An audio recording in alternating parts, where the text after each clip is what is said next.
Próxima parada. Fora da Canaleta, podcast da esquerda paranaense. Ao embarcar nos ônibus, aguarde sempre o desembarque. Bem-vindos, ouvintes, companheiros do Fora da Canaleta. Meu nome é Gustavo e estou sempre aqui com meu companheiro Juliano. Saudações, camaradas da esquerda paranaense, brasileira e mundial. Bom, gente, e hoje o tema que a gente escolheu aí para falar, até pela conjuntura, né? Também porque foi um tema que muitas pessoas pediram, né? Pra gente falar não só sobre eleições, mas também sobre reforma e revolução, sobre tática, estratégia, né? Que é para falar sobre eleições. E especificamente na nossa perspectiva, né, marxista, histórica, por que pessoas revolucionárias e organizações revolucionárias disputam a eleição? A gente vai aí tentar abordar, né, Ju, vários aspectos disso, não só no entendimento liberal, mas também de como a gente entende as eleições e como isso vai se desenvolvendo até uma, de fato, tomada do Estado e disputa de poder estatal, né? Bom, Gustavo, eu queria começar ressaltando a importância desse tema. Até porque eu acho que vai ter muita gente que vai ver o título do episódio, é um tema meio que batido na esquerda, e vai falar assim, não já sei, já manjo, tá? E tem uma certa consciência de desimportância desse tema. Eu queria começar, então, fazendo esse à parte, né? Primeiro, pensando no estágio de desenvolvimento do capitalismo que a gente vive hoje, né? A gente vive um capitalismo, se há 100 anos atrás a gente podia debater boicote às eleições, etc. e tal, hoje isso é muito mais difícil. Tanto por uma fraqueza da esquerda marxista, seja teórica, organizativa, numérica, quanto pelo próprio andar da carruagem do capitalismo, né? Todo o mundo, você tem o estabelecimento de democracias parlamentares, mais ou menos legítimas, mais ou menos democráticas. E quando eu falo aqui democrática, eu não estou me importando com paradigmas liberais, com os 8 pressupostos do Dow ou qualquer outro elemento desse que você possa falar sobre democracia. Estou pensando em capacidade real de influência do proletariado dentro dessas instituições, né? Assim, querendo ou não,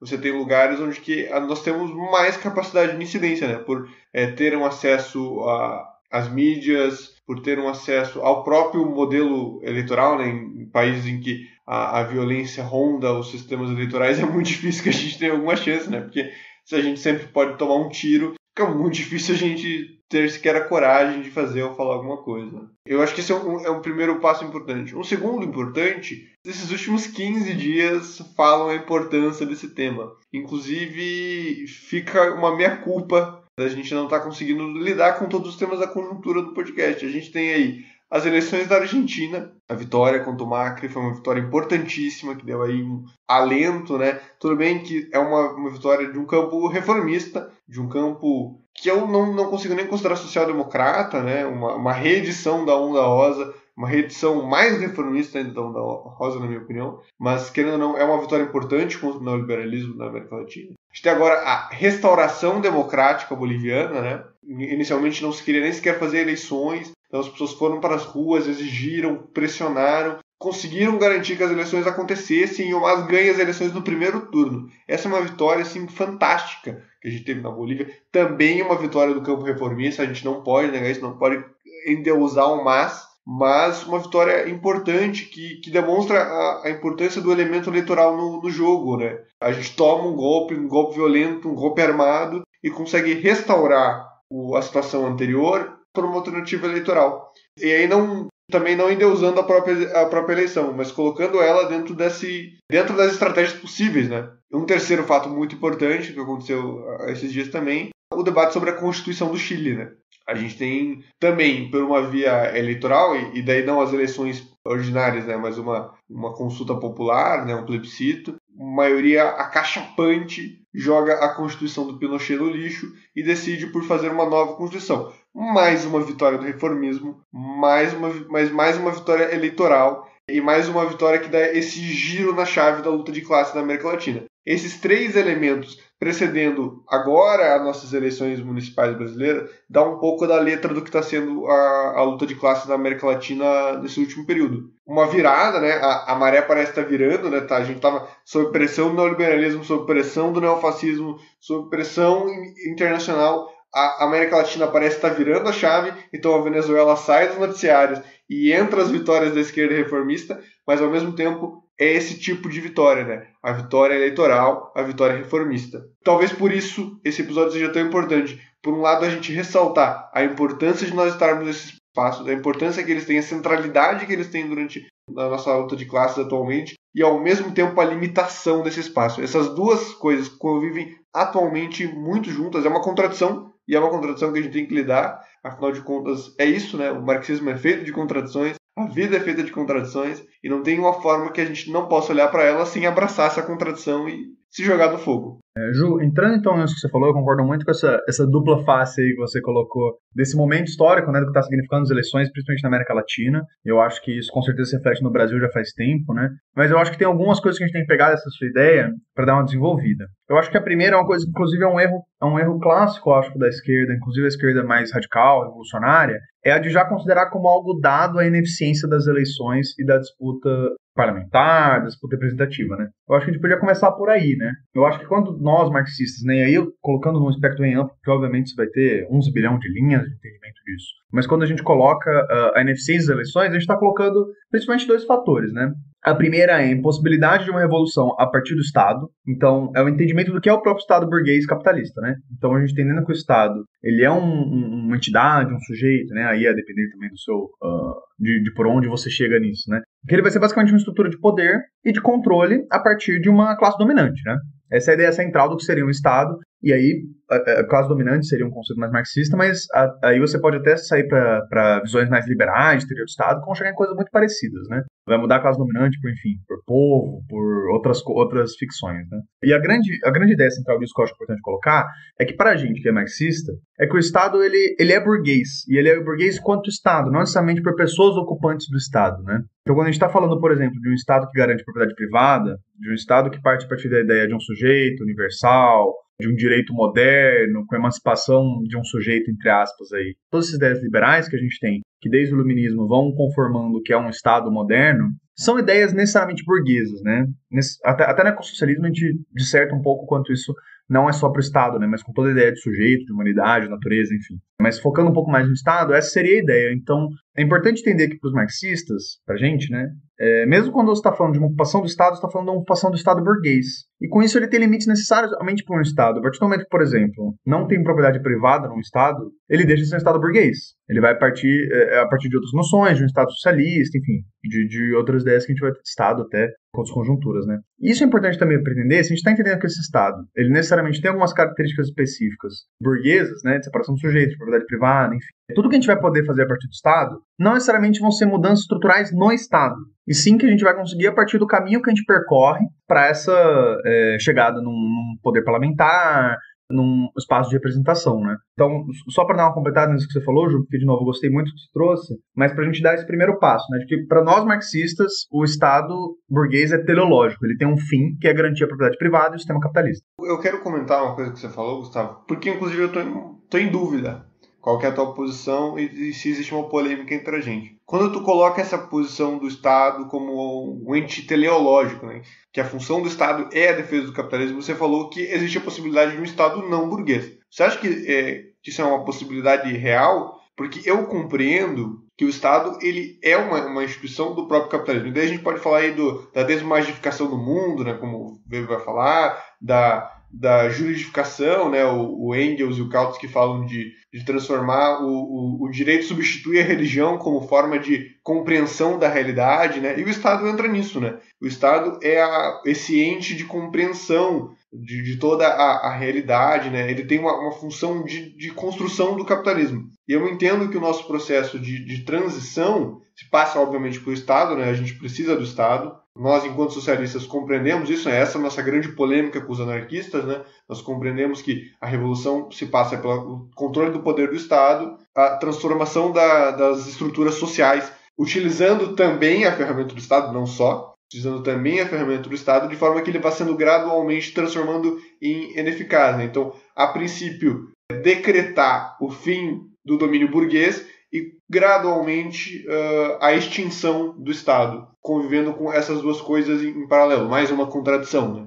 Enquanto os anarquistas, por exemplo, vão decretar a extinção do Estado de uma vez. Mas, ao mesmo tempo, eu entendo que nesse processo de transição, o Estado continua tendo uma função de preservação do capitalismo. E aí que corre o risco da burocratização. O Estado ele é um elemento antirrevolucionário dentro da revolução. E eu entendo que que isso é quase inevitável. E esse é o grande risco, né? Quando a gente faz a revolução e joga todo o poder para o Estado, a gente corre o imenso risco dos próprios revolucionários se tornarem os antirrevolucionários. Né? E aí a gente tem inúmeros exemplos históricos. Né? E na verdade, eu entendo o quão problemático essa minha fala. Né? Eu me aproximo muito dos anarquistas quando eu falo isso. Mas eu queria entender se você compartilha dessa minha visão ou se você tem uma outra visão. Se é possível a gente, de fato, construir um Estado que não seja burguês. Eu acho que talvez seja uma discussão mais terminológica, porque eu concordo com todo o seu método de análise e com as suas conclusões. O que eu chamo de um Estado não burguês é porque, assim, eu acho que a ideia de Estado é necessariamente ligada à ideia de uma manutenção de uma classe dominante, e aí, se a gente pensar no Estado socialista, é o proletariado, né, que inclusive é a ideia que o próprio Marx traz, né, desde o Manifesto Comunista,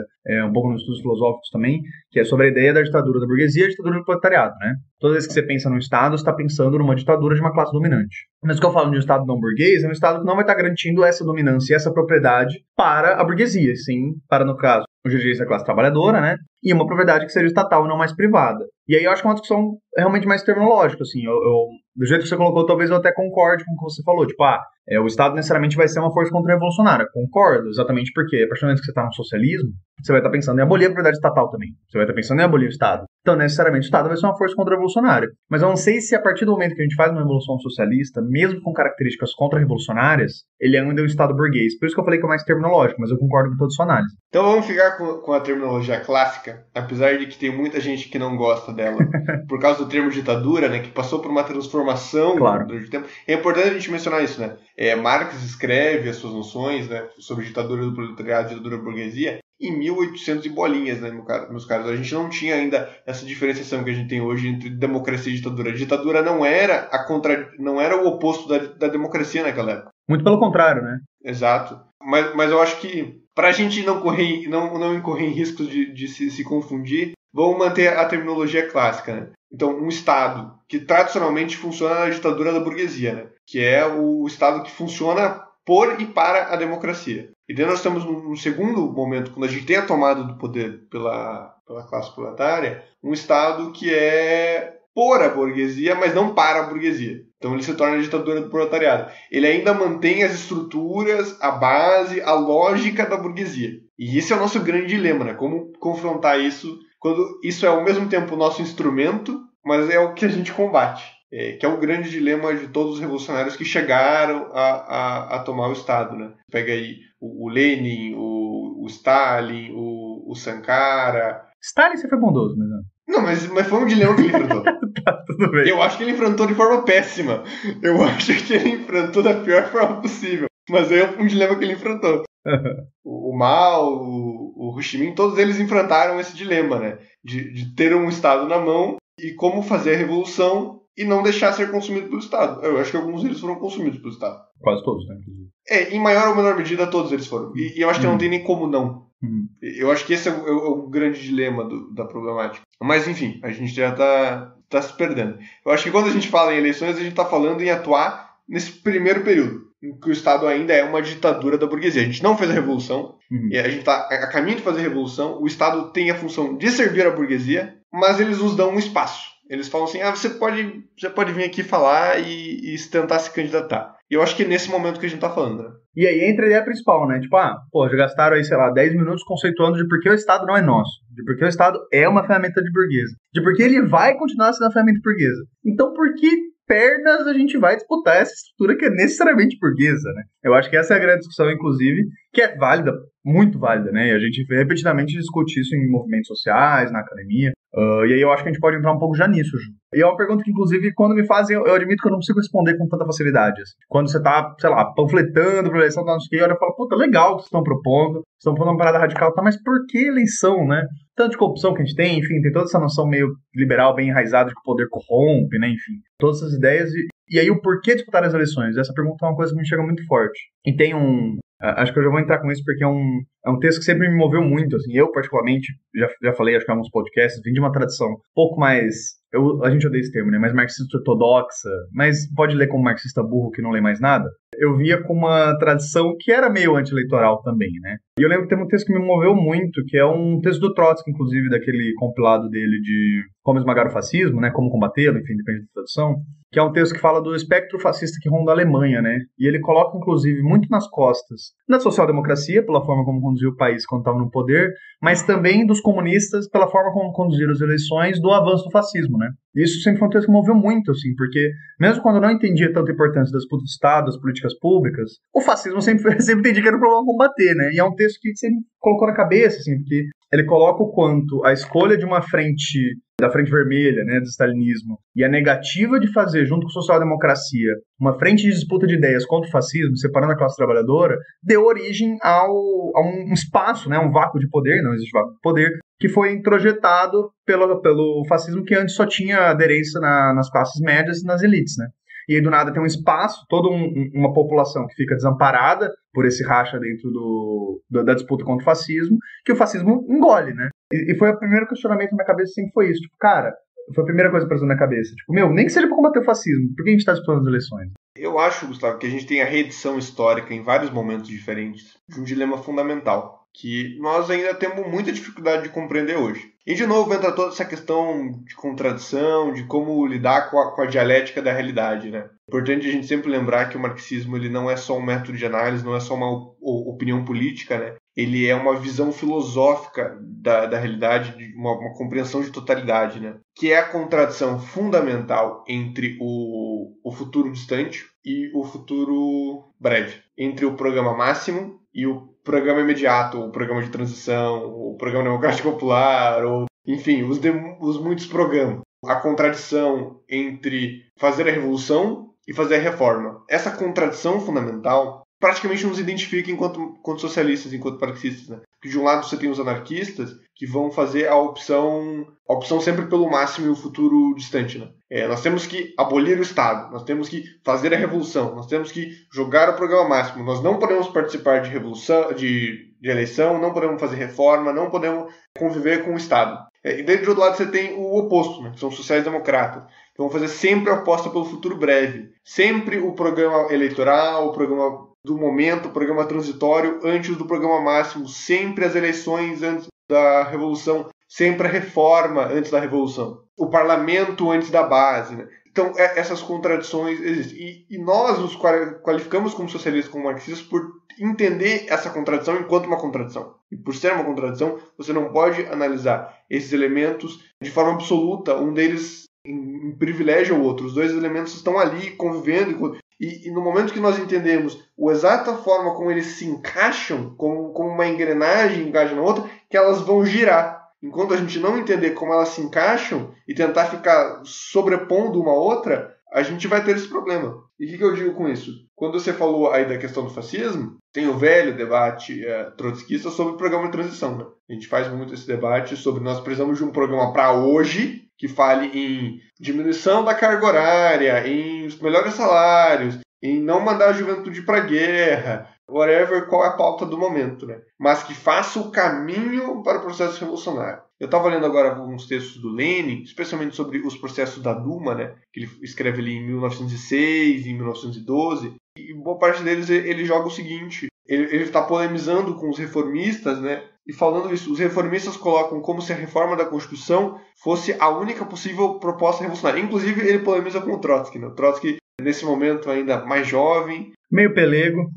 Bem, meio elogio pro menino. Mas ele polemiza falando assim, mas não, a revolução é um objetivo imediato. Assim como a reforma. A reforma e a revolução convivem como objetivos imediatos para nós marxistas. Nosso panfleto tem que falar, numa face, falar sobre melhores salários, em fazer reforma, em combater o bolsonarismo, e na outra face tem que falar sobre o capitalismo e revolução. A gente tem que fazer esse dilema ao mesmo tempo, temos que apresentar essas duas coisas ao mesmo tempo. E eu acho que tem essa reedição histórica durante vários momentos, né? No momento da Duma ali, com os revolucionários russos lá em 1900 e bolinha, é sobre gritar revolução ou gritar reforma, de novo depois com a Rosa, né? No Reforma ou Revolução, o livro dela, né? No momento do fascismo, esse dilema sobre se aliar ou não, fazer a frente ou não, depois, de novo, com um programa de transição, e depois você vai trazer em mil e outros dilemas na América Latina, os próprios rachas trotskistas têm muito a ver com isso, né? Sobre o que significa o programa de transição. Acho, inclusive, que o refutar, muitos trotskistas refutam, né, as revoluções da América Latina, né, a Revolução Nicaragüense, a Revolução Cubana.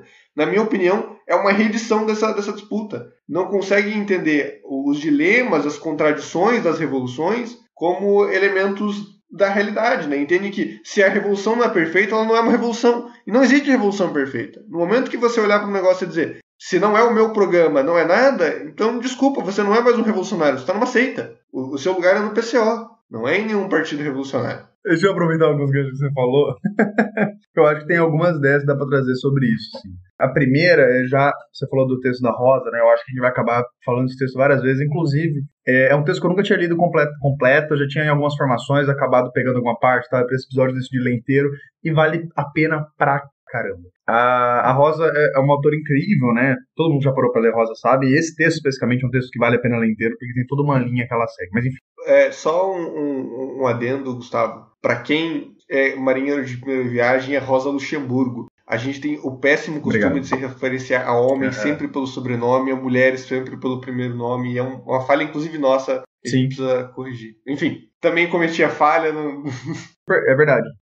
Rosa de Luxemburgo, inclusive, né, a autora contemporânea de Lenin, né, mais ou menos ali em 1900, 1910, um pouco antes eu estava atuando, mas os grandes textos dela são dessa época. E ela já joga uma ideia parecida com o que você está trazendo, que é importante, assim, que ela traz uma das discussões que é sobre, e se a gente fizer uma revolução cedo demais, né? O quão é problemático fazer uma revolução sem o proletariado estar pronto. E ela traz uma ideia, disso que você falou, Revolução Cubana, então eu acho legal de já pegar um outro gancho, que ela fala, tipo, mas ele vai fazer quando estiver pronto, e se der certo é porque estava pronto, se não deve, e se não estava é porque não estava, e tudo bem, sabe? Tipo, essa futurologia, toda essa noção de querer saber quando é o momento pronto, e quando é o nosso programa diz que está pronto, é quando os astros se alinharem. Não, a gente vai tentar a revolução e vai fracassar. E essas revoluções fracassadas vão ajudar as que darem certo, elas vão dar certo quando dá certo, né? Isso é um processo histórico. Eu acho que é muito importante isso que você fala, até para entrar numa discussão que eu acho que a gente estava querendo trazer, que é da estratégia tática, né? Por dois fatores que eu acho importante. Primeiro, para entender que ela é conjuntural, né? Então, isso que você falou de seita é importantíssimo. A partir do momento que você tem uma estratégia fixa, você não tem uma estratégia. Você tem uma ideologia, uma vontade sua de onde você quer chegar.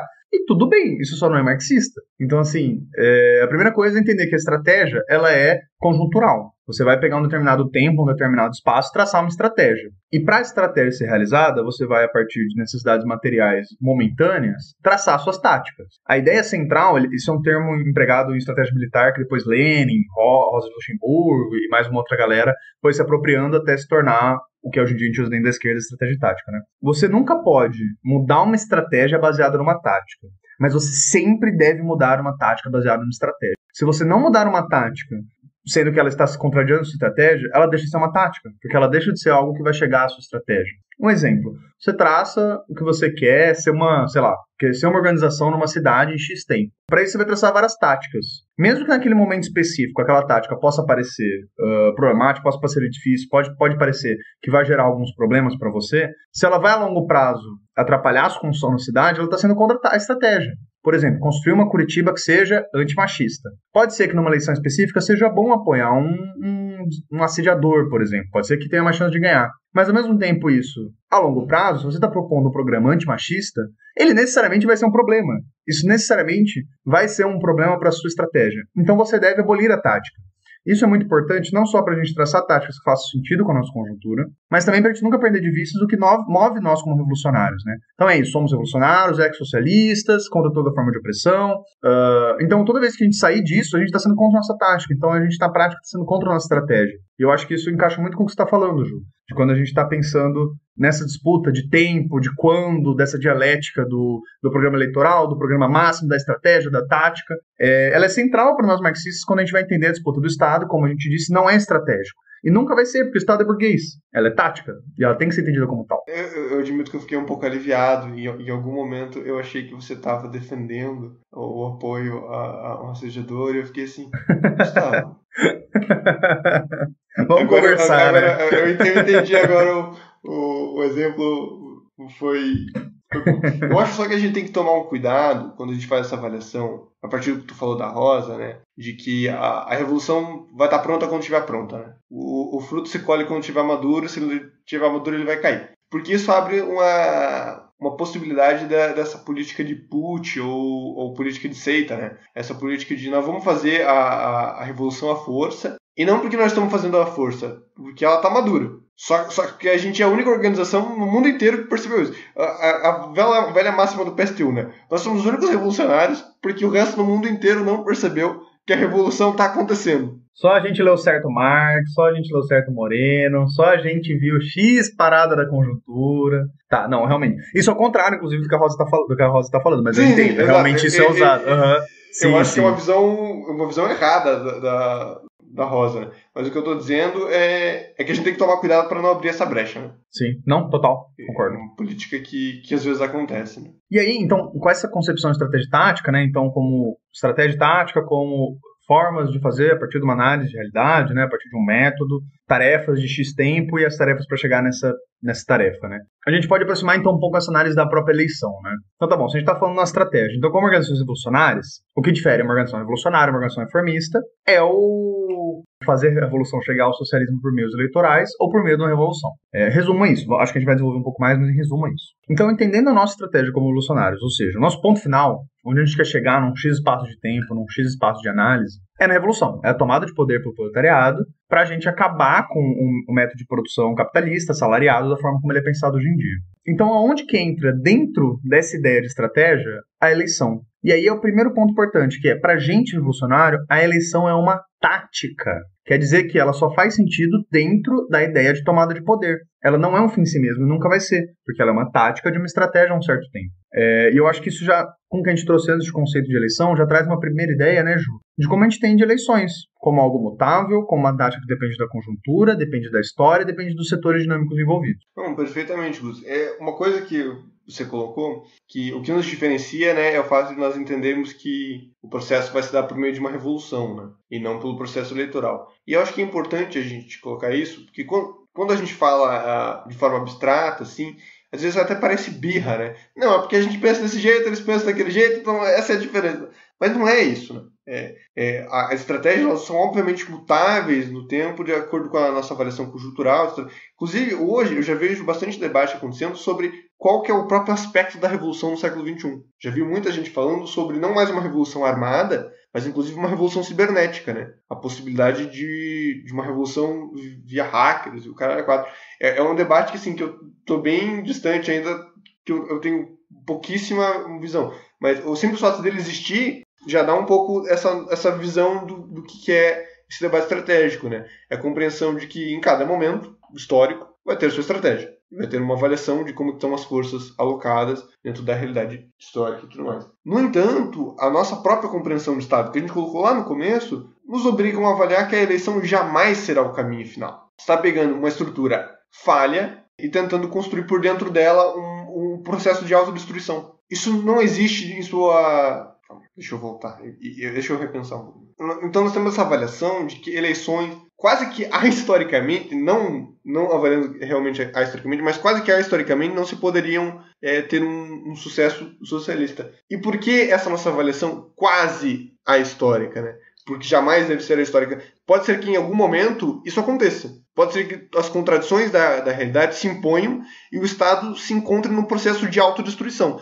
Na verdade, o próprio processo de transição socialista para o comunismo pressupõe isso, que o Estado vai gradualmente se tornar inútil, né? Mas essa avaliação pressupõe de quanto improvável é esse processo, de que processos de autodestruição interna, de tal agravamento das contradições, raramente se dão por um processo natural, né? Geralmente se dão por um processo externo. Em todas as avaliações, quando a gente fala, por exemplo, em construção de consciência de classe, a gente fala, não se pode construir consciência de classe se você não está no seio da classe, que é todo o debate sobre praxis, né? Por quê? Se você é um pequeno burguês, que vive no bem bom e etc e tal, você jamais vai ter as experiências cotidianas do que é viver a classe. Ao mesmo tempo, a consciência de classe sem o partido, sem o trabalho dos revolucionários, o trabalho da teoria, a avaliação, a leitura sobre a realidade, ele acaba sendo nulo, né? Daí você vai ter aquele discurso que é muito comum daquelas pessoas que têm tudo para ser socialistas, mas não são, né? Falam, a gente está cansado disso daí, o sistema nunca muda, o problema são os políticos, mas não só os políticos, tem que acabar com tudo, vamos explodir o parlamento. Cara, uma pessoa que fala isso, ela tá a um passo de virar socialista. A única coisa que ela não tem é a teoria socialista. Tá muito mais próximo do socialismo do que um bolsonarismo. Sim. E é isso que eu tô querendo dizer. Todas essas contradições, elas geralmente são alimentadas também por um elemento externo. Elas se alimentam interna e externamente simultaneamente. Então, pressupor que você vai conseguir destruir o Estado por meio eleitoral, de uma perspectiva filosófica mesmo, um pressuposto utópico. E eu acho que eu acabei de matar a palavra utopia. Assim. Eu tenho umas 10 pessoas que vão querer me espancar depois do que eu falei agora. Tô realmente tentando encontrar uma forma de expressar essa ideia. Mas a Rosa Luxemburgo, ela coloca exatamente dessa forma, inclusive. Com essas palavras, de passagem. Ela coloca exatamente o quanto achar que você vai fazer uma revolução, entre aspas, né? Pra quem não leu o texto, inclusive, recomendo muito. São 40 páginas, vale muito a pena. Da Reforma e Revolução da Rosa Luxemburgo. Na verdade, é um texto em resposta a um texto do Bernstein, eu não sei como pronuncia, mas era um alemão que estava criando uma teoria nova, entre aspas, de uma social-democracia que fizesse uma revolução, entre aspas, de novo, por meio da eleição. Né? E ela usa exatamente esse termo, porque ela coloca que achar que a gente vai, por meio de um instrumento de classe, acabar com a classe, ela não usa essa segunda palavra, mas é o utópico burro, né? Ela não usa a palavra burro, mas é quase. Que é basicamente toda vez que você coloca que um instrumento de classe, então, inclusive ela faz muito essa discussão sobre o sindicato também, né? Não só sobre a eleição, que é o quê? Quando a gente está falando de um sindicato, sindicatos são importantes? Óbvio que são importantes, para a consciência de classe. Mas o sindicato como as disputas materiais do sindicato de ganhos de pauta na disputa política. Ela coloca o quanto, por exemplo, é prejudicial quando o sindicato sai da disputa salarial, da disputa de tempo de horas trabalhadas. Porque todas as reformas que a gente vai ter dentro do capitalismo, elas são reformas apaciguadoras, né? Elas são reformas que vão necessariamente medir a exploração. Nunca vai acabar com a exploração. O que é, por exemplo, aumentar um salário é importante? Óbvio que é importante. Saco sem nada não para em pé, muito menos trabalhador, né? Então, assim, é importante disputar as condições materiais dos trabalhadores para ter comida, para ter uma moradia, para ter um salário. Mas isso nunca vai ser revolucionário, porque isso, inclusive, restringe as limitações do capitalismo. Como se falou, vai fazer um sistema auto-ruir. Então, assim, ela até coloca o quanto o Bernstein, né, que é esse cara alemão que faz essa disputa da social-democracia não revolucionária, necessariamente está defendendo um fim da noção de classe. Porque mesmo que ele coloca, por exemplo, o quanto, se você for ocupando os espaços de poder e com os sindicatos ganhando direito, vai chegar num ponto de que todo mundo vai estar ganhando bem e você vai virar uma cooperativa com o patrão, porque vai estar ganhando igual o patrão. Tipo, você pode até chegar num ponto, vamos imaginar que você realmente consegue direitos ao ponto de todo mundo ganhar a mesma coisa que o patrão. Mas ele ainda vai estar ganhando sem trabalhar com exploração. Tipo assim, as classes não são abolidas. Mesmo que se chegue num cenário ideal, você ainda tem alguém que está ganhando explorando e alguém que está ganhando sendo explorado. Então, assim, necessariamente se você... E eu não tô nem falando que é errado, tá? É errado, mas eu não tô falando que é. Você pode até defender... Você pode até defender uma disputa liberal, né? Do parlamento democrático. Mas isso necessariamente parte por um abandono da noção de classe. É impossível entender a noção de classe e, ao mesmo tempo, entender que a gente vai resolver as coisas pelo parlamentarismo. Elas são necessariamente excludentes. Então, esse ponto que você pega, Júlio, essa noção mais filosófica, dessa noção de utopia, né, é muito importante, porque é exatamente isso. É exatamente a necessidade de, se você se entende como alguém que entende a sociedade de classes, você precisa ser revolucionário. Senão, não. Aí tudo bem, se for entrar numa ideia de policlassismo, enfim, mil outras teorias que a gente tem hoje em dia, você pode defender a democracia. Mas isso sempre vai passar por aceitar que vai ter uma pessoa explorando e uma pessoa explorada. Isso é importante a gente entender, né? E aí que chega, inclusive, na outra ideia central, que é a de que, já que as eleições não vão resolver e não vão acabar com as classes, qual que é o grande ganho das eleições? Ganho de consciência de classe. Lembrando que, para Marx, consciência de classe é um trabalhador que não só tem a consciência de ser oprimido, que a gente usa muito dessa forma, né, no dia a dia, mas mais do que isso, um trabalhador ou trabalhadora que se organiza, porque a única escolha que ela tem no capitalismo é de se organizar. Todas as outras a gente não tem essa liberdade. Nossa única liberdade é de se organizar e se transformar em uma força coletiva transformadora da realidade. Então é para isso que servem os sindicatos, é para isso que servem os partidos políticos, é para isso que servem as eleições. Para um ganho, um avanço na consciência de classe da classe trabalhadora. Em resumo, para a galera que, como eu, gosta de jogar jogos de tabuleiro, né, gosta de... especialmente aqueles eurojogos, né, que você coloca pecinhas, troca X madeiras por tantas Y pedras, daí você troca Y pedras por tantas ovelhas, depois você faz um sacrifício e ganha cartas. Né? Eu estou basicamente descrevendo Catan aqui. Em resumo, para pessoas que pensam assim como eu no mundo gamificado, a gente está falando que eleição é instrumento para ganhar recurso. Entendendo o recurso de uma forma bem ampla. Pode ser recurso financeiro? Pode ser recurso financeiro. Pode ser recurso institucional? ter um espaço na tribuna para falar no parlamento é importantíssimo. Espaço na mídia, importantíssimo. Mas também recurso humano, recurso de avanço de consciência, avanço programático, avanço de percepção. Quando o Boulos dispara nas pesquisas em São Paulo, deixando a galera do PT para trás, o que ele está fazendo? Ele está dando uma noção nacional, todo mundo está olhando para São Paulo e pensando assim, cara, o PSOL se passa de um partido de verdade. Isso é uma imagem poderosíssima de se passar. Poderosíssima. Todos esses elementos são recursos na disputa revolucionária, mas o grande objetivo não é ganhar as eleições. Em determinados momentos a gente pode dizer, para que o nosso plano de metas aqui da nossa organização funcione, a gente precisa de alguém, sei lá, um vereador, precisamos de um deputado, whatever. A gente precisa ganhar essa eleição. E na verdade o mesmo vale para instrumentos não...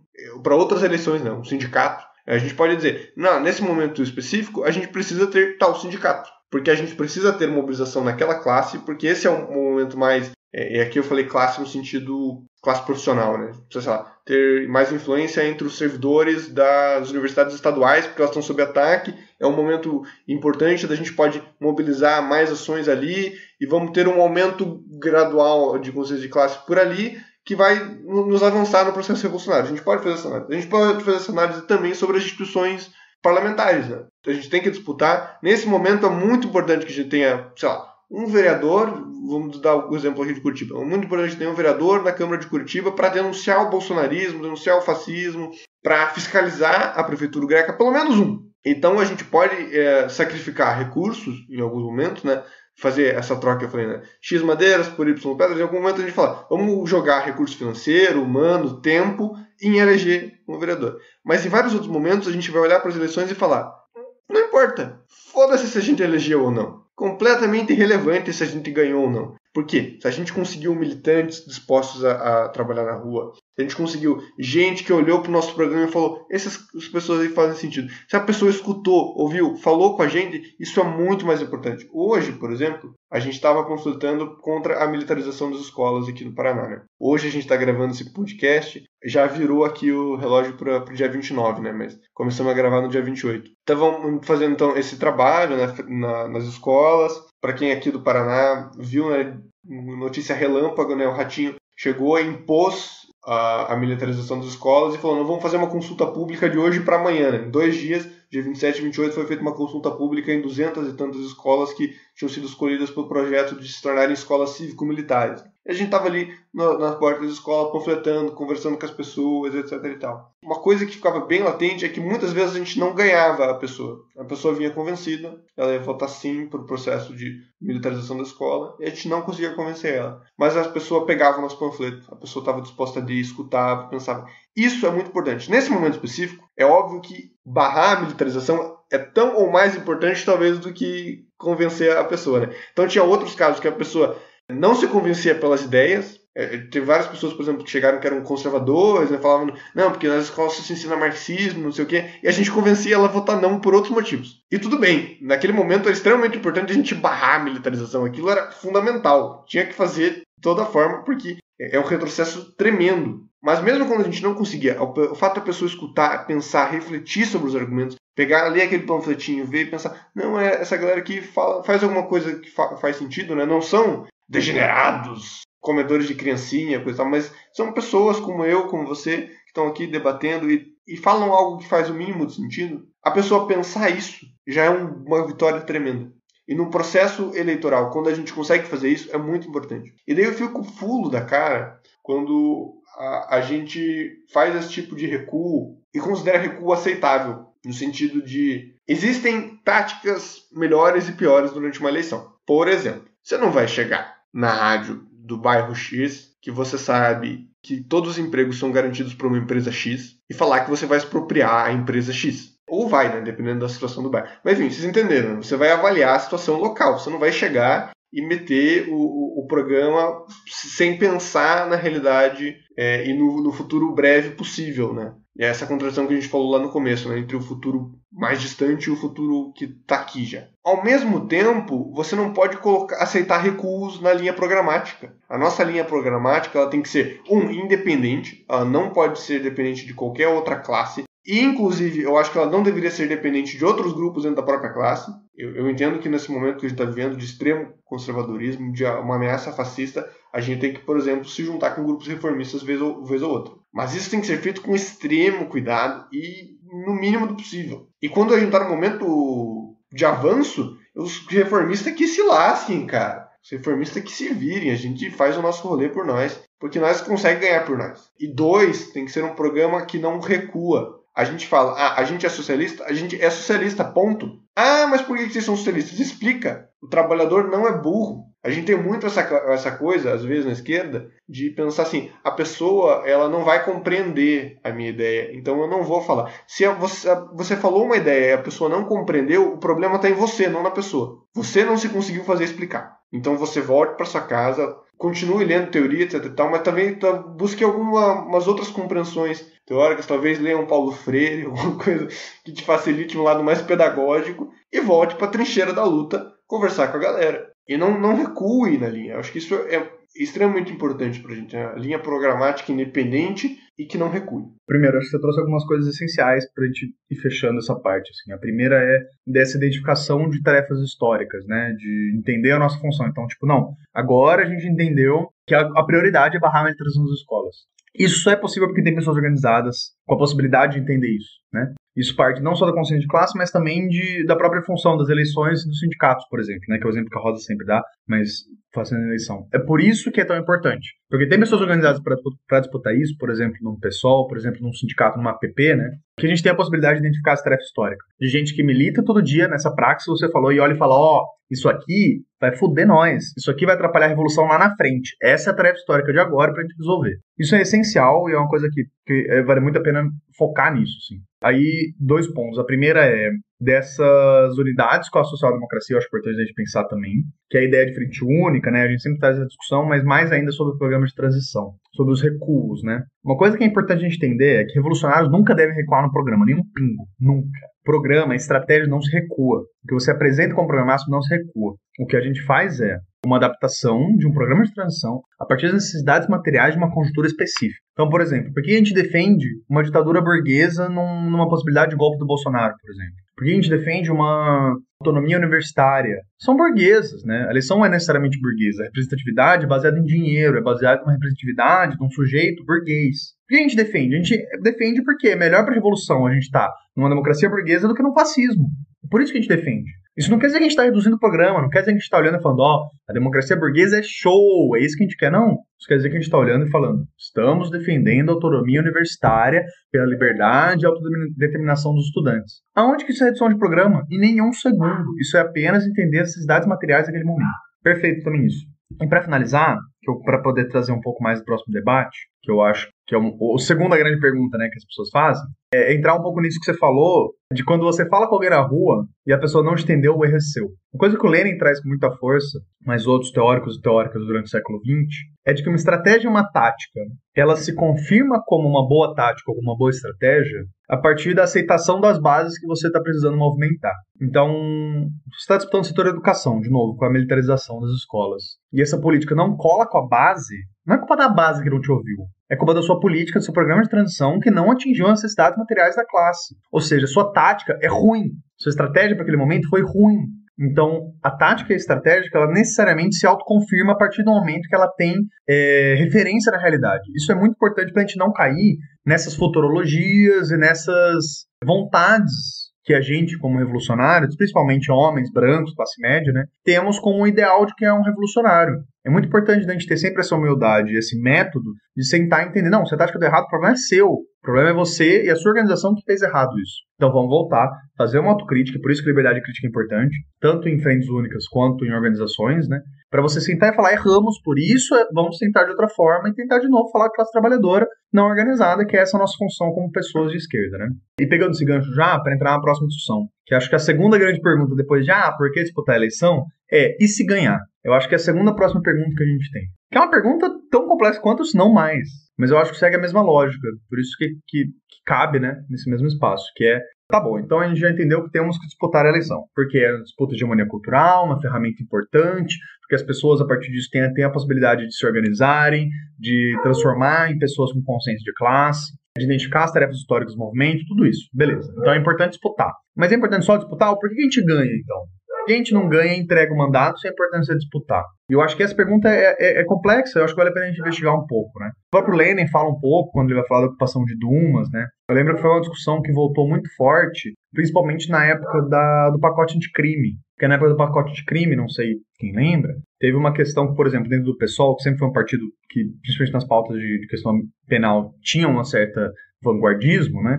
Uma parte do pessoal votou a favor do pacote anticrime e uma parte votou contra. Eu lembro que foi na mesma semana do aniversário do Lenin, alguma coisa assim, não lembro exatamente, e apareceu muita discussão sobre, como é que um comunista ocupando o parlamento deveria votar no pacote anticrime. Tinha coisas boas? Tinha. O pacote anticrime tinha mesmo. O juiz de garantia, por exemplo, falando num ponto de vista do direito penal, processual, é incrível, é ótimo. Mas, ao mesmo tempo, tinha diversos mecanismos horrorosos para a classe trabalhadora. Então, como um comunista deveria se portar numa situação dessa? Necessariamente ele vai trair a classe dele? Eu acho que essa discussão é uma coisa que valeria a pena a gente dar uma pincelada. Antes da gente entrar nesse assunto, fazer um pequeno retorno que tu falou sobre a questão do programa máximo, né, do programa Não Se Recua. Eu queria propor para todo mundo que está aí, sempre que você tiver em alguma atividade, fazer um exercício mental. Se eu tenho uma proposta e eu não consigo explicar ela fazendo um link até a Revolução, ela está errada. Ou alguma coisa está errada. Se você... Porque, por exemplo, eleição do DCE de Universidade X. Se eu não consigo justificar o fato de eu lançar a chapa com fazer a Revolução, tem alguma coisa errada. Ou a chapa não deveria ser lançada,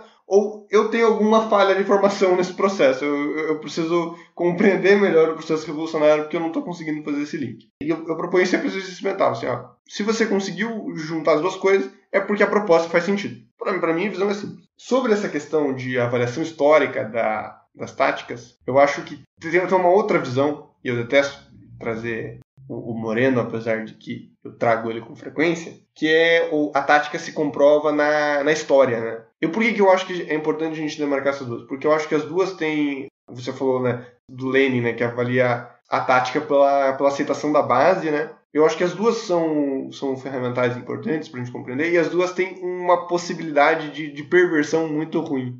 A avaliação pela base tem a possibilidade nefasta do oportunismo, que tanto Lenin quanto a Rosa e quanto depois outros autores metem a porrada adoidado, porque o que é o oportunismo basicamente? É você dizer, é isso que o povo quer, então vamos dar isso pro povo. É você dizer, a galera gosta da Lava Jato, então a gente vai defender a Lava Jato, porque a Lava Jato está caçando os corruptos, está acabando com o processo dos reformistas, então vai abrir o caminho para o processo revolucionário. Não! Essa tentativa de aceitação máxima da base, às vezes você vai fazer uma tática em que, a princípio, a base vai recusar. Quando, por exemplo, em 2003, os militantes do PT expulsos fundam o PSOL, que vai se fundar oficialmente só em 2005, né? Isso foi uma política que, em muitos setores, foi recusada. Eles estavam errados em fazer isso? Não sei. Sinceramente, não sei. Eu acho que tem que ser a gente precisa de uma avaliação histórica sobre isso. 15 anos depois, você olha o que é, por exemplo, o movimento de moradia hoje. Boa parte dele tá nesse clima de disputa entre ainda o reformismo, passando por uma perspectiva mais revolucionária. Foi uma tática errada sair do PT e fundar outro partido? A gente devia ter rachado do partidão há 60, 50 anos atrás, ou devia estar no PCB até hoje? Isso foi uma tática certa? Foi uma tática errada? A gente só consegue fazer isso com uma avaliação histórica. A avaliação de quem está no PCB hoje, ou quem está no PT ainda hoje, é obviamente uma avaliação muito diferente da quem está em outros grupos. A avaliação de quem está no PSTU vai ser uma outra avaliação, de quem está no... E a gente precisa ter essa compreensão histórica. Agora, a avaliação histórica cai em um erro possível também muito, que é a perspectiva da seita. Se a gente está sempre certo, a nossa avaliação histórica está sempre certa, o futuro vai provar que a gente está certo. E o PCO vai triunfar um dia, quando a revolução com o Neymar chegar ao poder, e vocês todos vão provar que vocês estavam errados, porque a gente estava certo esse tempo todo. Essa é a possibilidade da seita, né? O absurdo. O Neymar e o Robinho vão descer num avião inteiro vermelho, com coturnos e boinas, fazendo cosplay de revolucionário junto com o PCO. Graças a Deus. Ou melhor, graças ao grande Rui Costa Pimenta. Que é a mesma coisa. Nunca duvidei. Piadas à parte. Zoeiras com o PCO à parte. Falou disso. Agora vou voltando, né? Fiz minhas ponderações voltando para o assunto que você tinha trazido. Como vota deputado, né? Como deveria atuar o parlamentar comunista ou o parlamentar de esquerda. Eu acho que é um debate que passa muito sobre essa avaliação de estratégia tática, né? Se o objetivo principal das eleições, se o objetivo principal da gente ocupar o parlamento não é a atividade parlamentar em si, mas é a construção de consciência de classe, toda a atividade parlamentar tinha que ser pensada nisso. Absolutamente toda. Daí a gente avalia, de novo, nesse dilema, estratégia tática, até que ponto uma estratégia vale ou não vale a pena. Por exemplo, o Freixo ganhar a prefeitura do Rio de Janeiro é uma tática válida na construção de consciência de classe? Eu acho que é muito válido. Se o Freixo, hipoteticamente, vota num pacote de lei com a perspectiva de ganhar a base do centro para possivelmente se eleger para a prefeitura do Rio de Janeiro, isso é uma tática válida? Hipoteticamente, porque obviamente não estou acusando ninguém de nada, longe de mim fazer acusações infundadas sobre um grande parlamentar brasileiro. Mas eu acho que a resposta é quase óbvia, na verdade. Mas essa é a avaliação que deve ser feita em todo e qualquer momento de atuação parlamentar, né? Essa tática fere a nossa estratégia mais ampla e essa tática promove a construção de consciência de classe ou a gente está ali só para fazer firula? Eu acho que esse exemplo que você deu do Freixo é ótimo, Ju. Inclusive é um exemplo que a gente usa muito. Vou dar um outro exemplo também e pegar uma outra face dessa discussão, que é a campanha do Boulos da Erundina, né? O Boulos, vamos supor que o Boulos ganha a eleição, de fato. Porra, puta 6 de movimentação popular, galera participando da juventude, os votos do Bruno Covas no segundo turno vão pro Boulos e ganhando o Russomano no segundo turno. Deu tudo certo. Massa. Beleza. O Boulos vai fazer revolução na prefeitura de São Paulo? Não, não vai. Não vai começar a pegar os bilhões de São Paulo, comprar em arma e fazer revolução. Não vai. Então, qual é a função dele como um prefeito, né? Pegando até uma perspectiva mais histórica mesmo, que o Erundina fez como prefeito de São Paulo, né? Bom, eu sou de São Paulo, né? Enfim, tem um pouco mais de proximidade, eu acho que é um bom exemplo. Ela, por exemplo, focou em algumas coisas. Não foi uma prefeitura perfeita, é muito problema, mas de fato teve alguns enfrentamentos. Por exemplo, construiu centenas de milhares de moradia, mudou completamente como funcionava o transporte de São Paulo, investiu principalmente em centros avançados de educação básica, de filosofia, de artes, de música. Cara, a Erundina, se for pensar, por exemplo, teve muita influência no movimento rap dos anos 90. Não no Racionais especificamente, mas de tudo que tá em volta desses movimentos, né? Que gerou Racionais e tal. Principalmente por causa dos centros avançados da periferia da Erundina. Até hoje, a gente tem movimentos de moradia impulsionados por que foi as grandes construções, os mutirões da Erundina nos anos 90. Final dos anos 80, anos 90, né? Então, assim, fez revolução? Não fez. Mas a gente até hoje, você vê, por exemplo, um vídeo tem um Café com Boulos, inclusive, lindo, que ele fala da Erundina. Pega entrevista, por exemplo, dele com, senhorinha, empregada doméstica, que trabalha pra caralho, nunca teve direito, por exemplo, de uma participação política num partido. Você fala pra ela, qual foi o momento político mais importante pra você? Ela fala, foi quando eu fui com a Erundina no mutirão, construí casa de gente e ganhei minha casa. Até hoje, chega um Boulos hoje, em 2020, 30 e tantos anos depois, e fala, tô com a Erundina, ela fala, foda, porque a Erundina constrói casa. Cara, isso é muito foda. E isso quando a gente pensa num período prolongado de disputa da hegemonia cultural, né? Então, dessas ferramentas que o Estado é uma das maiores, e dessas mudanças materiais na vida das pessoas, tem uma diferença real. Centenas de famílias, centenas de milhares de famílias têm casa por causa da Erundina. Até hoje só olha e fala, tem um movimento sem teto concorrendo, eles olham e falam, eu quero, porque eu já não tive teto, essa galera conseguiu me dar um teto comigo lutando junto, e é importante. Enquanto isso não faz sentido num processo histórico, né? Não ali pegando um pingo do que é uma eleição, por exemplo, de um Dória no primeiro turno, mas entendendo um processo histórico, por exemplo, do Cinturão Vermelho em São Paulo, que é toda uma zona periférica que vota na esquerda historicamente, enfim, vários desses movimentos, né? Então é isso, realmente a gente não disputa as eleições como revolucionários para fazer revolução, mas talvez disputamos para um dia ter a possibilidade de fazer revolução. Isso é o suficiente quando a gente está falando de estratégia de uma tática eleitoral. Eu acho que, voltando aos meus exemplos de jogos, né, o nosso objetivo como revolucionários é fazer um snowball no late game, né? Basicamente ir acumulando tanto as contradições, os erros dos nossos adversários, quanto os nossos acertos, né, a ponto que quando chegue o momento certo, não tenha como parar a revolução, ela seja inevitável. Então, é sempre pensar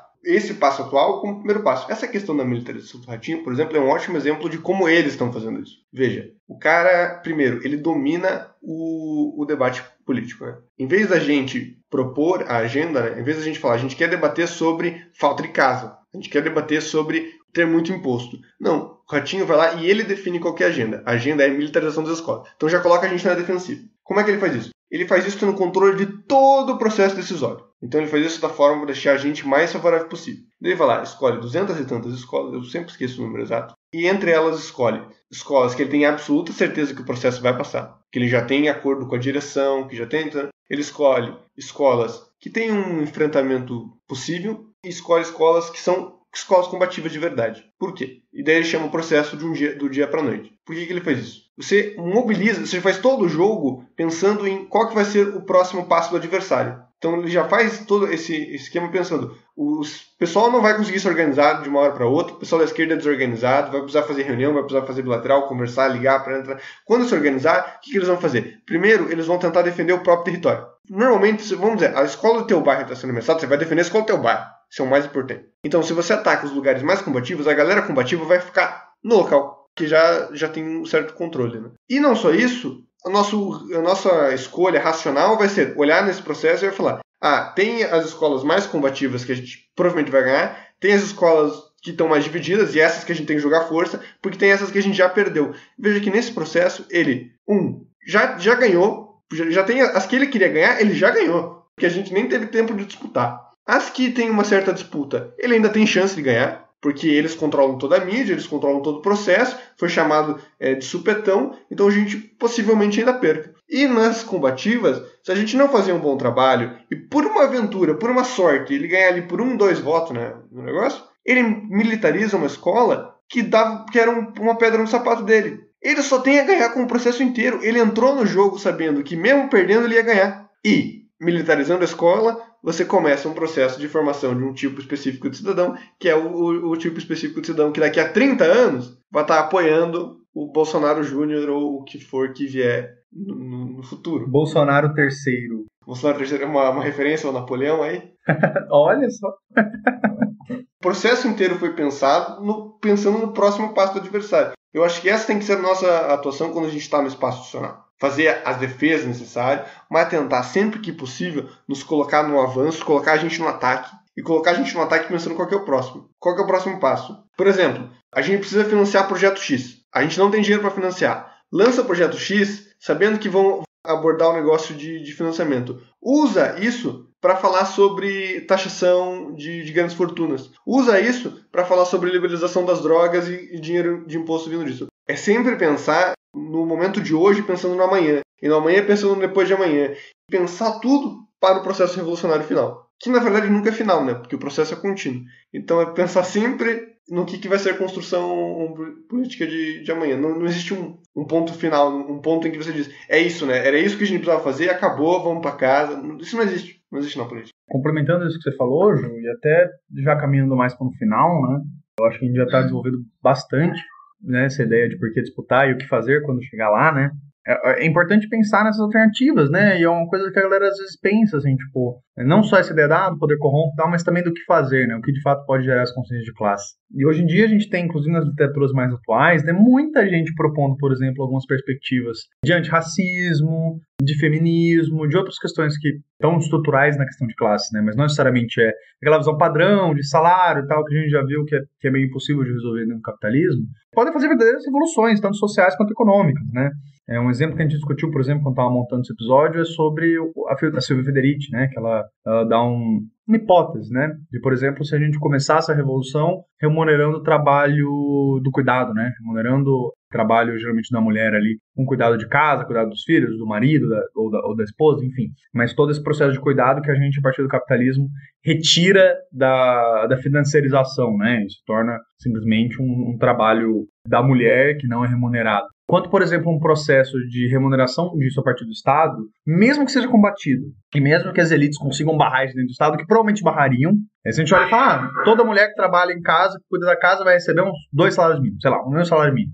O quanto revolucionar completamente o capitalismo, e o quanto provavelmente isso ia ser barrado pela elite. Mas o quanto o processo de ser barrado pela elite seria importante. O quanto o processo de isso aparecer numa mídia, isso aparecer num parlamento, ter nossas camaradas que conseguiram um cargo parlamentar por meio de luta e tal, falarem a respeito disso, falar do que é uma reprodução social do trabalho. O quanto isso já não ia mudar, por exemplo, de, que seja uma porcentagem só das mulheres que olham e falam, puta, é isso, eu trabalho 3 vezes mais que meu marido e não ganho um centavo. sempre porque todo o meu trabalho é cuidado, ou ganho só um terço disso, que é o trabalho que eu faço como doméstica, e todo o resto do meu trabalho que eu faço em casa, de cuidação hospital, não é pago. Que seja 0,5% dessa galera, enquanto não é 0,5% disso se aliando a uma militância, né? Acho que o que eu queria trazer mais para mim como ideia final, assim, é o quanto tem muita coisa ainda pra gente pensar. Quando a gente quebrar tanto o paradigma do grande marxista, revolucionário, branco, identitário, que não disputa eleição porque ele é radical demais e só quer pegar em arma, e também desmistificar o mito da social-democracia como uma possível alternativa para a revolução.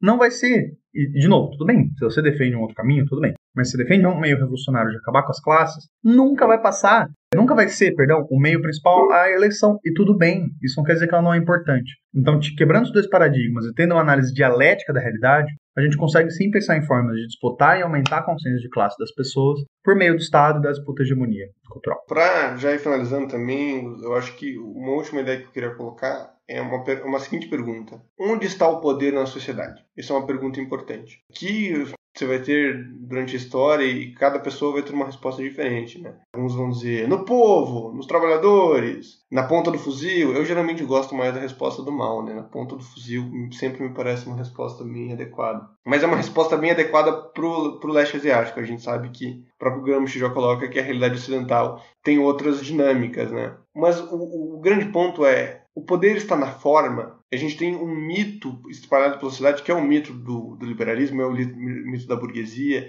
de que a forma determina o poder. De que você ganhar a eleição, de você ter o oficial, você ter o título, você ter a assinatura, isso é o que importa. E a verdade é que nada podia estar mais longe da verdade, né? Não que a forma não tenha poder, porque tem poder hegemônico, isso é importante. É importante a gente pensar nessa perspectiva. Mas a forma, ela é meramente a cópia de um outro poder. Vamos lá, o que é o judiciário? Onde que reside o poder judiciário? O poder judiciário reside em poder mandar a polícia na casa de alguém. Ou seja, o poder judiciário reside em a polícia obedecer ao judiciário. Se a polícia resolver não obedecer ao judiciário, acabou o poder judiciário. Onde está o poder do presidente? O poder do presidente está em lançar medida provisória, em mandar um projeto de lei para o parlamento e em mobilizar o exército. Ou seja, se as pessoas decidirem não obedecer ao presidente, acabou o poder do presidente. Se o parlamento e o exército se reunirem e falarem a gente quer acabar com o presidente, eles acabam com o presidente. Eles não precisam nem tirar ele, não precisam nem do impeachment. Eles só tiram os poderes dele. Não à toa não temos a situação do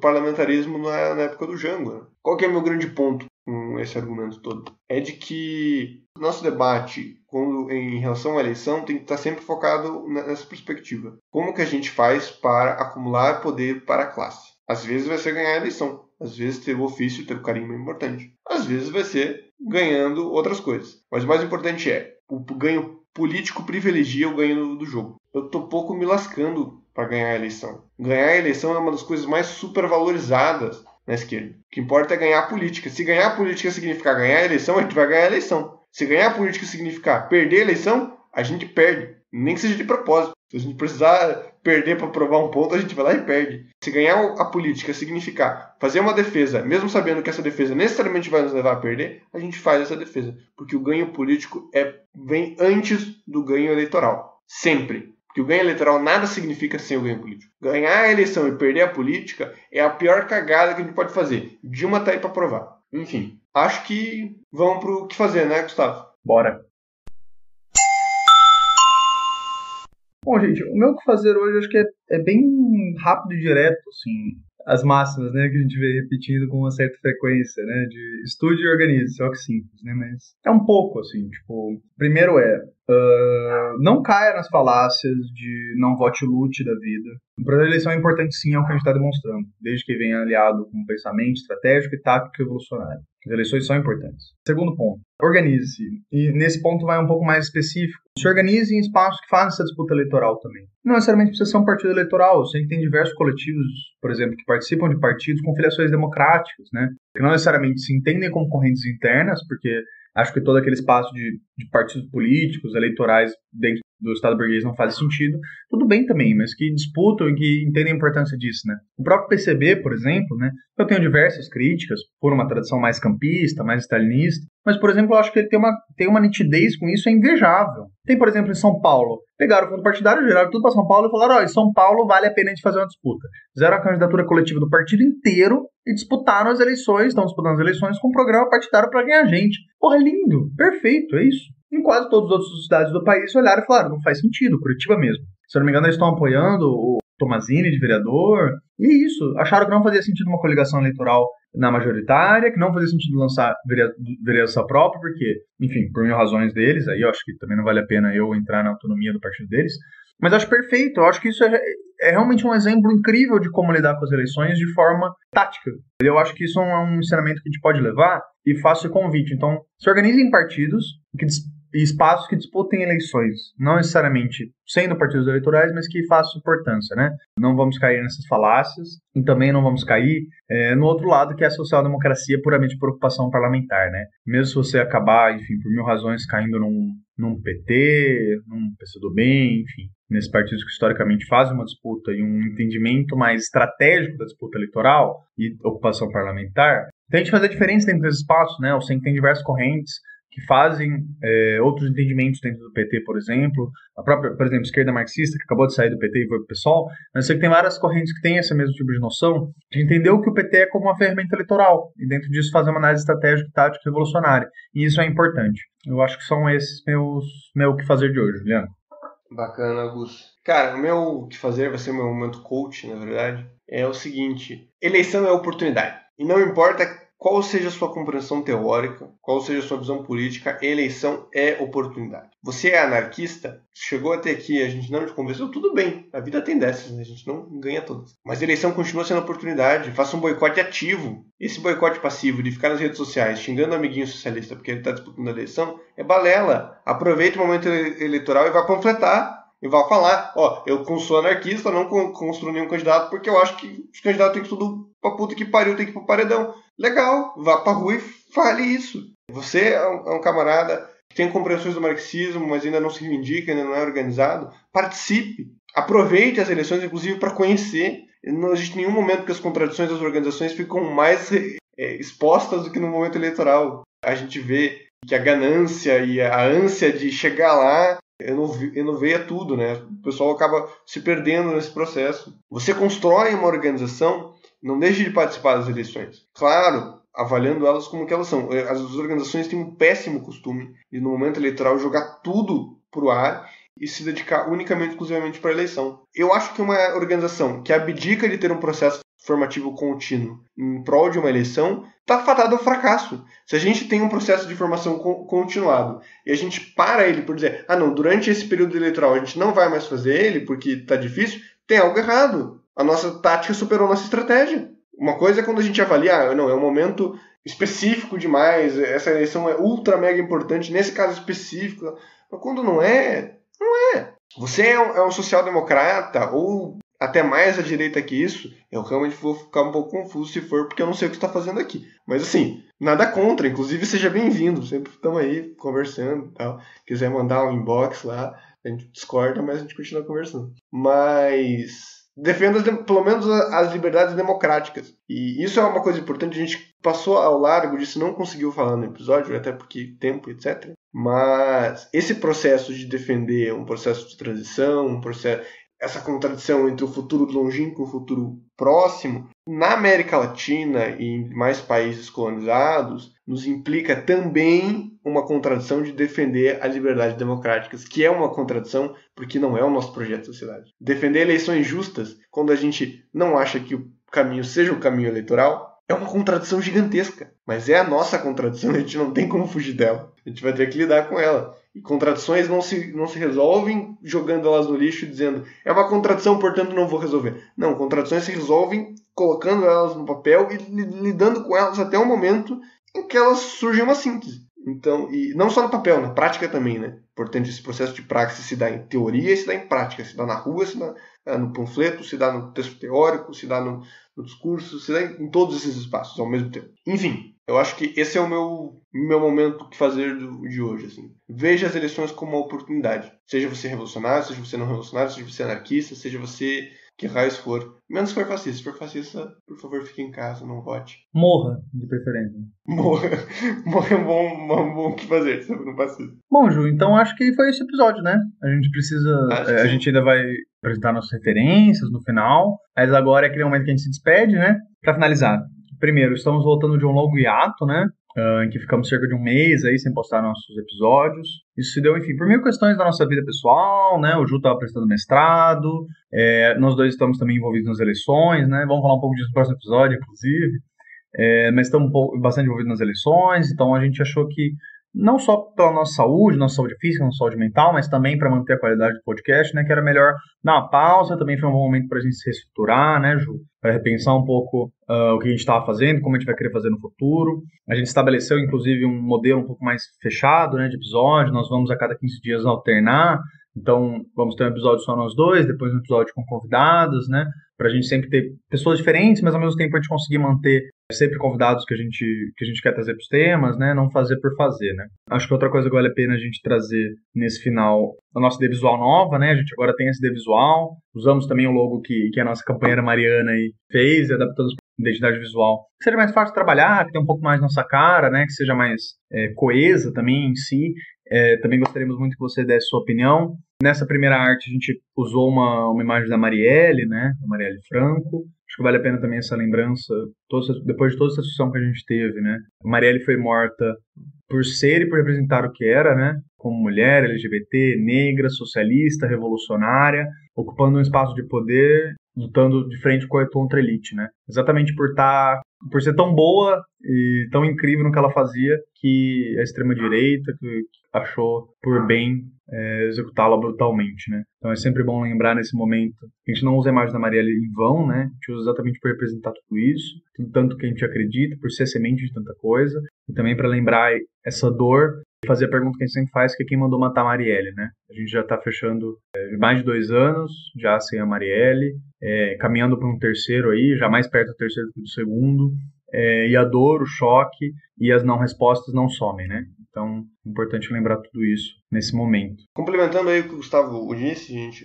como eu falei lá no começo do episódio, esses últimos dias foram dias intensos, né? Não só esses últimos dias, né? Houve alguns eventos anteriores também que a gente ainda não conseguiu trabalhar. E são eventos importantes no nosso dia a dia que precisam ser avaliados pela gente, né? Não que precisam ser avaliados pela gente, mas vocês entenderam, né? Nós gostaríamos de avaliar. E como, por exemplo, o processo que aconteceu agora na Bolívia, no Chile, o processo eleitoral na Argentina que já passou, a gente está ainda acontecendo agora o processo de eleições estadunidenses que vai se fechar agora no dia 3, o processo de eleições municipais em breve também vai estar concluído. Enfim, existe uma série de eventos que a gente gostaria muito de trabalhar no futuro. Além disso, a gente já teve alguns pedidos de episódios, né, que passam por questão da reforma agrária, das teorias do Pachucanes, algumas outras compreensões já foram pedidas pra gente, né? Então, o que a gente tá querendo dizer, basicamente, o que eu tô querendo dizer, basicamente, vai rolar. Tipo assim, a gente promete que tudo vai rolar. A gente realmente tem uma dificuldade em produzir mais do que um episódio a cada 15 anos, é realmente difícil. Mas ano que vem tá aí, a gente quer ver se a gente consegue lidar com tudo isso. O cenário político tá intenso, tá difícil,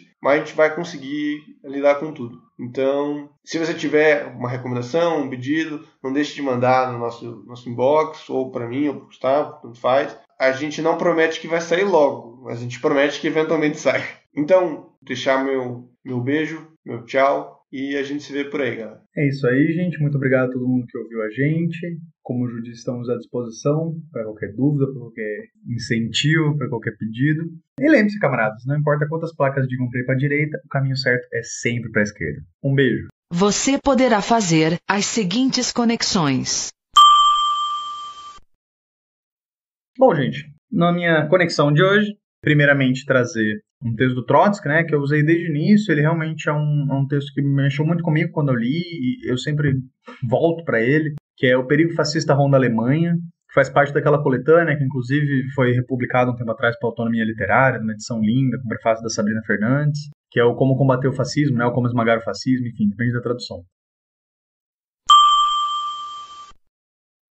Em segundo, vou indicar o Manifesto Comunista, né? A gente usou aí, especificamente o capítulo 4º, mas é sempre bom lembrar desse textinho, que ele é fácil, ele é rápido, e ele sempre faz a gente pensar um pouco nessa história do movimento operário, e nessas discussões especificamente ele é muito importante. Aí já encaminhando mais para o final das indicações. O texto da Martha Harnecker, né, que é Estratégia Tática. Eu nunca tinha parado para ler ele ainda, o Ju que me indicou antes do episódio para dar uma lida, e ele é incrível.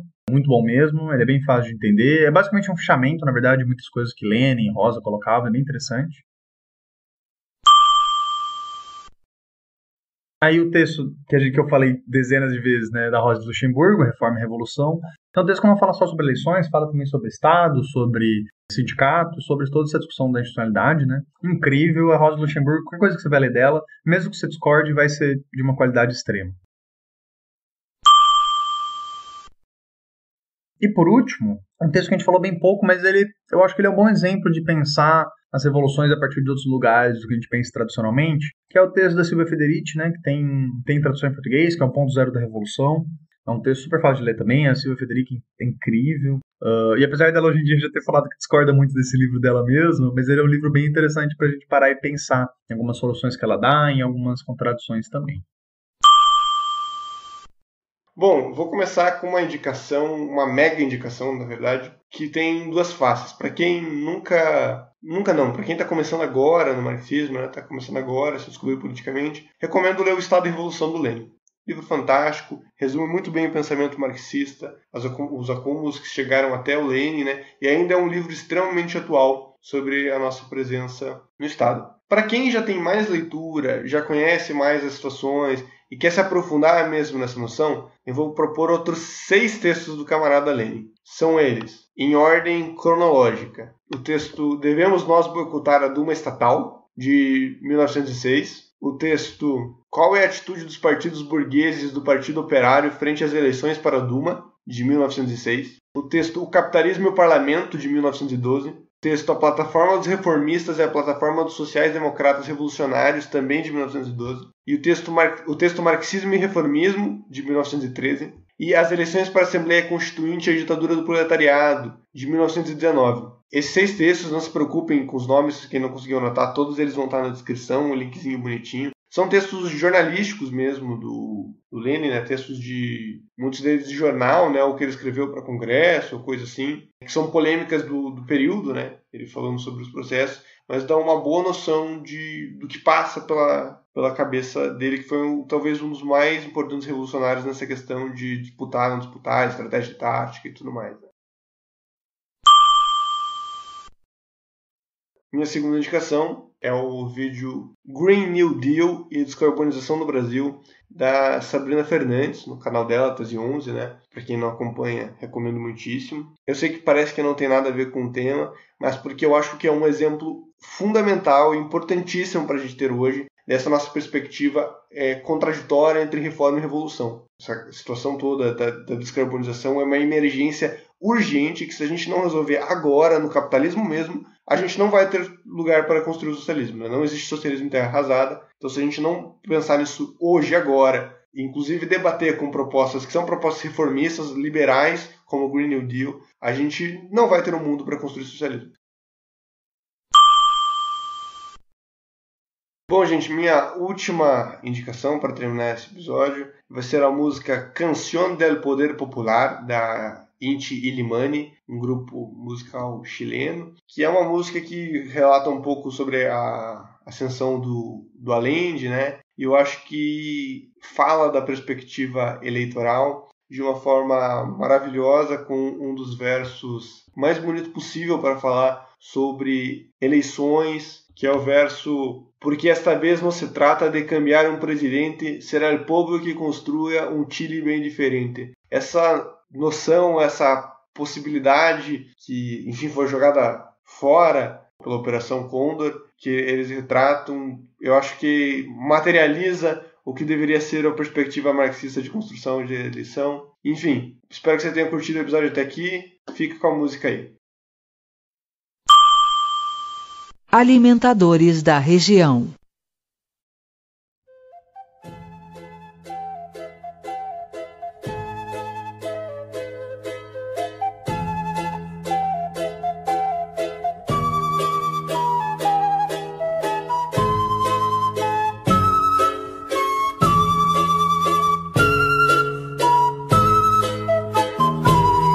Si nuestra tierra nos pide, tenemos que ser nosotros los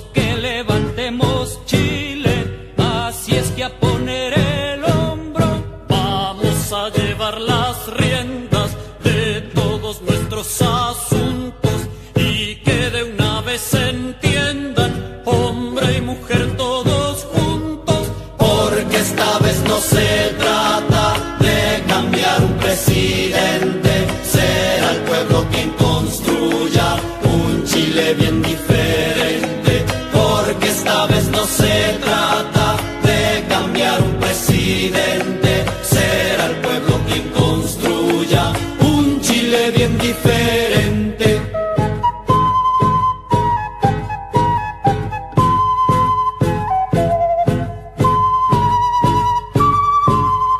Todos vénganse a juntar, tenemos la puerta abierta y la unidad popular es para todo el que quiera. Echaremos fuera al yanqui y su lenguaje siniestro con la unidad popular. Ahora somos gobierno, porque esta vez no se trata de cambiar un presidente, será el pueblo quien construya un Chile bien diferente, porque esta vez no se trata de cambiar un presidente, será el pueblo quien construya un Chile bien diferente. La patria se verá grande con su tierra liberada, porque tenemos la llave, ahora la cosa marcha, ya nadie puede quitarnos el derecho de ser libres y como seres humanos podremos vivir en Chile, porque esta vez no se trata